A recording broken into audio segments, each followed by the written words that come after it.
Hello everyone, मेरे YouTube channel में आप सभी का स्वागत है। आज के इस वीडियो में हम चैप्टर 7 जिसका नाम है कोऑर्डिनेट ज्योमेट्री उसका इंट्रोडक्शन करेंगे। इस चैप्टर में दो ही फॉर्मूले हैं। पहला है डिस्टेंस फॉर्मूला। ये होता क्या है? डिस्टेंस फॉर्मूला करता है used to find distance between two points. दो पॉइंट्स के बीच की दूरी को निकालता है ये डिस्टेंस फॉर्मूला। ठीक है, तो अब चलिए इसका प्रूफ करते हैं। अगर ये कार्टेशियन सिस्टम है, ठीक है, इसमें दो पॉइंट्स हैं हमारे। ये पॉइंट ए है जिसके कोऑर्डिनेट्स हैं x1 एंड y1, और ये पॉइंट बी है जिसके कोऑर्डिनेट्स हैं x2 एंड y2। इनके बीच की दूरी मतलब कि हमें ये ए बी निकालना है। तो चलिए शुरू करते हैं प्रूफ। देखो, सबसे पहले हम इसमें क्या करेंगे, यहाँ से आप इसमें परपेंडिकुलर ड्रॉ कर लो, यहाँ से भी परपेंडिकुलर ड्रॉ कर लो। अगर इसको देखें तो ये होगा हमारा x1। देखो पॉइंट x1 है तो यहाँ से यहाँ की दूरी x1 है, और ये हमारा पूरा होगा x2। ठीक है बच्चों,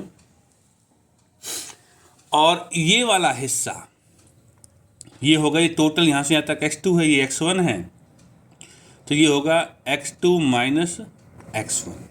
ठीक है, इसी तरह यहाँ आप परपेंडिकुलर ड्रॉ कर लीजिए, 90 हो जाएगा। ये वाला हिस्सा है हमारा y1 क्योंकि यहाँ y1 है। ये वाला हिस्सा है हमारा y2 तक जा रहा है, ऊंचाई y2 है। ये वाला हिस्सा ये होगा हमारा y2 माइनस y1। ये x2 माइनस x1 है तो ये भी हमारा x2 माइनस x1 है क्योंकि ये रेक्टेंगल का काम कर रहा है। तो ये है हमारा triangle ABC। In triangle ABC AB का स्क्वायर बराबर AC का स्क्वायर प्लस में BC का स्क्वायर। ये है हमारी पाइथागोरस थ्योरम। सो AC बच्चों है x2 माइनस x1, तो x2 माइनस x1 का होल स्क्वायर प्लस में BC है हमारी y2 minus y2 minus y1 का होल स्क्वायर। यहाँ है हमारा AB स्क्वायर। सो AB क्या आ जाएगा हमारा? AB आ जाएगा x2 माइनस x1 का होल स्क्वायर प्लस में y2 माइनस y1 का होल स्क्वायर और इसका अंडर रूट। ये ही है हमारा डिस्टेंस फॉर्मूला। ठीक है,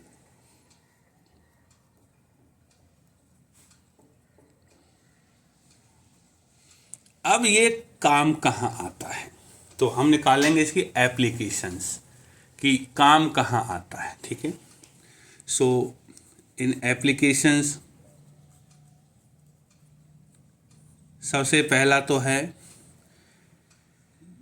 use to prove collinearity of points, मतलब कि to check collinearity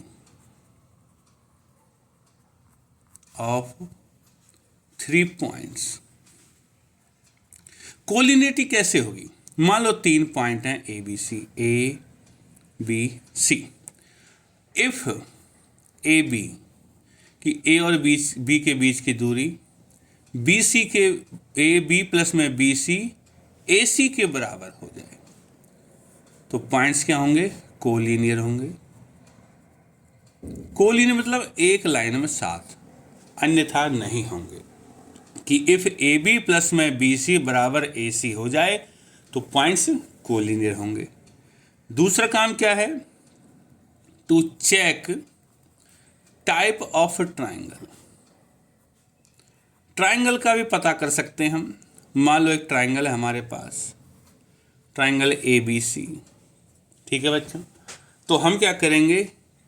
if AB बराबर BC बराबर CA, अगर तीनों डिस्टेंस AB BC CA बराबर हो जाएं तो ट्राइंगल इक्विलेटरल होगा। If any two are equal, any two are equal, तो कौन सा हो जाएगा, आइसोसेलेस हो जाएगा। और अगर कोई भी बराबर नहीं है तो स्केलिन हो जाएगा। ठीक है, एक और है हमारा to check type of quadrilateral. Quadrilateral का टाइप भी बता सकता है। देखो मान लो अगर ये क्वाड्रिलेटरल है हमारे पास, A B C D, if A B बराबर बी सी बराबर सी डी बराबर डी, अगर चारों साइड बराबर हैं और डायगोनल्स भी बराबर हैं तो स्क्वायर होगा, और अगर डायगोनल बराबर नहीं है तो रोम्बस होगा। सिमिलरली तो डायगोनल बराबर तो स्क्वायर, और अगर डायगोनल बराबर नहीं है तो रोम्बस हो जाएगा, क्योंकि चारों साइड बराबर रोम्बस और स्क्वायर में ही होती हैं। तो चारों साइड बराबर होगी तो स्क्वायर भी हो सकता है, रोम्बस भी। तो डायगोनल से चेक करते हैं, अगर डायगोनल बराबर है तो स्क्वायर, डायगोनल बराबर नहीं है तो रोम्बस। अगर अपोजिट साइड बराबर है, जैसे ए बी और डी सी बराबर है, इफ ए बी बराबर C D and A D बराबर बी सी, तो बच्चों यहां से दो चीजें निकल के आती हैं। तो ये क्या होगा, अपोजिट साइड आर इक्वल, तो रेक्टेंगल भी हो सकता है और पैरेललोग्राम भी हो सकता है। अगर इसमें ए सी बराबर बी डी अगर डायगोनल भी बराबर हो जाए तो रेक्टेंगल हो जाएगा, और अगर डायगोनल बराबर ना हो तो ये पैरेललोग्राम हो जाएगा। ये याद रखना है, इसमें हमें बार बार डिस्टेंस फॉर्मूला लगाना पड़ेगा। 6 बार डिस्टेंस फॉर्मूला लगता है चेक करने के लिए, 4 बार तो साइड में, 2 बार डायगोनल के लिए, तब जाके कहीं पता चलता है कि किस टाइप का क्वाड्रिलेटरल। तो डिस्टेंस फॉर्मूला के बारे में इससे ज़्यादा कुछ नहीं है, सिर्फ क्वेश्चन बचा है हमारा, वो हम थोड़ी देर में प्रैक्टिस करेंगे। और जो दूसरा फॉर्मूला है इस चैप्टर में, उसका नाम है section formula.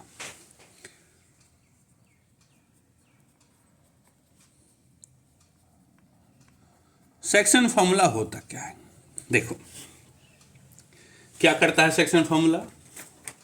Use to find coordinates of a point which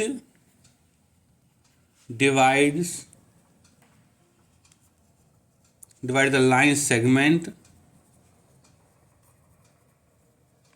in some ratio, किसी रेशियो में डिवाइड करता है। देखो कैसे होगा, प्रूफ करते हैं, उससे तुम्हें समझ में भी आ जाएगा कि होता क्या है। हमारे पास ये कार्टेशियन सिस्टम है, ठीक है, ये x x dash y y dash, ये पॉइंट है हमारा ए जिसके कोऑर्डिनेट्स हैं x1 एंड y1। यहाँ है पॉइंट हमारा बी जिसके कोऑर्डिनेट्स हैं x2 एंड y2। और कोई पॉइंट है जो इस लाइन सेगमेंट को किसी रेशियो में डिवाइड करता है, m/n रेशियो में डिवाइड करता है। तो हमें उस पॉइंट के कोऑर्डिनेट्स निकालने हैं, मतलब कि हमारे पास 4 चीज़ें हैं, 2 पॉइंट्स तो लाइन वाले, एक पॉइंट जो डिवाइड करता है और किस रेशियो में डिवाइड करता है, 4 चीज़ें, इनको आपस में रिलेशन निकालना है हम। तो हम पहले की तरह करेंगे, यहाँ से परपेंडिकुलर ड्रॉ करेंगे, यहाँ से भी परपेंडिकुलर ड्रॉ करेंगे और यहाँ से भी परपेंडिकुलर ड्रॉ करेंगे। तो बच्चों ये हिस्सा तो हो गया x1, ये हो गया हमारा x, ठीक है, और थोड़ा ऊपर कर देता हूँ, और ये वाला हिस्सा हो गया हमारा x2। तो ये जो बचा हमारा, ये वाला बचेगा हमारा x माइनस x1, और ये वाला बचेगा, टोटल x2 में से x घटा दें तो x2 माइनस x। इसी तरह अगर मैं यहाँ परपेंडिकुलर ड्रॉ कर दूँ इस तरीके से, तो मैं रेड पेन से लिख देता हूँ, थोड़ा कन्फ्यूजन कम रहेगा। ये हिस्सा है हमारा यहाँ से लेके यहाँ तक y1 है, देखिए y1 दिख रहा है, तो ये है हमारा इतना y1, यहाँ से यहाँ तक है हमारा ये y है तो y हो गया, यहाँ से यहाँ तक है हमारा y2। ये कितना रहा, ये टोटल y में से y1 घटा दो तो y माइनस y1, और टोटल y2 में से ये वाला y घटा दो तो बचेगा y2 माइनस y। ये y माइनस y1 है तो ये भी y माइनस y1 होगा। ये x2 माइनस x है तो ये रहेगा x2 माइनस x। ये x माइनस x1 है तो ये रहेगा x माइनस x1। अब ये दो ट्राइंगल तो मैं दिख रहे होंगे जिनमें 90 लगा दिया। ए सी बी तो लाइन है, और ये ले लेते हैं P और ये पॉइंट ले लेते हैं Q। सो दोनों ट्राइंगल सिमिलर हैं। सिमिलर क्यों है? क्योंकि यहाँ ये एंगल इसके बराबर है और एक एंगल 90 का, तो जब दो एंगल बराबर होते हैं ट्राइंगल सिमिलर हो जाते हैं। तो हम लिख सकते हैं कि ट्राइंगल ए पी सी, ये सी पॉइंट है, ठीक है। A P C triangle similar है ट्राइंगल सी क्यू बी के। और जब ट्राइंगल सिमिलर हैं तो इनके साइड्स का रेशियो होता है, तो साइड्स क्या होगी x माइनस x1। इसके अपॉन में जाएगी ये वाली साइड, देखो कोरस्पोंडिंग साइड यही है x2 माइनस x, रेशियो के बराबर। ये साइड के अपॉन में ये साइड m अपॉन में n, और ये side y minus y1 upon में ये वाली साइड y2 माइनस y। अब इनको हम इक्वेट कर सकते हैं। n की मल्टीप्लाई करूँगा तो बनेगा nx, n की इसमें करेंगे nx1, m की इसमें करेंगे mx2, m की इसमें करूँगा माइनस mx। mx को इधर ले आओ, mx, nx पहले से ही यहाँ है, ठीक है। mx2 और nx1 को उधर ले जाओ, nx1। इसमें से x कॉमन ले सकते हैं, बचेगा m प्लस में n, यहाँ mx2 प्लस में nx1, और x की वैल्यू हो जाएगी mx2 प्लस में nx1, ये m प्लस n नीचे आ जाएगा, ठीक है बच्चे। और अगर मैं इसी क्वेश्चन में मैं इन दोनों को बराबर कर देता तो इसी तरह y की वैल्यू आ जाती my2 प्लस में ny1 अपॉन में m प्लस में n। तो दोनों कोऑर्डिनेट्स निकल जाते, x2 x1 mn, कुछ ना कुछ गिवन होगा, एक ही क्वांटिटी मिसिंग होती है, वो फाइंड की जा सकती है। अब इसमें है एक स्पेशल केस। स्पेशल केस क्या है कि रेशियो बराबर हो सकता है कि if m equal to n, कि रेशियो बराबर हो जाए, ठीक है भाई। 1:1 भी हो सकता है, 3:3 हो सकता है। तो x क्या होगा, देखो m और n बराबर हो जाए तो mx2 प्लस में जहाँ n है इसकी जगह m ही लिख देता हूँ, और m प्लस m, तो ऊपर से m कॉमन आएगा, बचेगा x2 प्लस में x1 अपॉन में 2m, m से m कट जाएगा तो x2 प्लस में x1 अपॉन में 2, और इसी तरह y की वैल्यू हो जाएगी y2 प्लस में y1 अपॉन में 2। तो यहाँ जो होता है मिड पॉइंट होते हैं, ठीक है। मीन्स ये पॉइंट है a x1 y1, यहाँ है b x2 y2। ये जो पॉइंट है जो निकला हमारा कौन सा x2 x1, ये मिड पॉइंट होगा, ठीक है। तो कोऑर्डिनेट्स ऑफ मिड पॉइंट लिख सकते हैं हम, of mid point. Mid point के कोऑर्डिनेट्स क्या होंगे, x1 प्लस में x2 अपॉन में 2 और y1 प्लस में y2 अपॉन में 2। ये याद रखना, बहुत बार क्वेश्चंस में यूज होता है। तो अब इसका काम कहाँ था, जैसे डिस्टेंस फॉर्मूला में तो लिख दिया था, इसका काम क्या है, इसका काम है एप्लीकेशन में use to find centroid of a triangle. Incentre भी फाइंड कर सकते हैं, एक्स सेंटर भी फाइंड कर सकते हैं, ठीक है बच्चों। ये जब क्वेश्चंस होंगे तब बता दीजिएंगे, हालांकि सब सिलेबस में है नहीं, पर एप्लीकेशन बुक में मैं लिख दिया मैंने, कोई बात नहीं। इंट्रोडक्शन में बच्चों इतना ही है। अब सिर्फ इसमें 2 क्वेश्चन करके देखते हैं। क्वेश्चंस कैसे होंगे, एक डिस्टेंस फॉर्मूला का क्वेश्चन कर लेते हैं और एक सेक्शन फॉर्मूला का। सो एग्जाम्पल्स, मान लो हमें 2,5 दो पॉइंट्स हैं और दूसरा पॉइंट है हमारा B 3,7, इनके बीच का डिस्टेंस निकालना है। तो डिस्टेंस क्या होगा, AB क्या होगा, ये देखो ये x1 है, ये y1 है, ये x2 है, ये y2, लिखने की जरूरत नहीं है, आप अपने दिमाग में भी रख सकते हैं। तो AB क्या होगा, x2 माइनस x1, 3 माइनस 2, ये हो गया। y2 minus y1, 7 minus 5,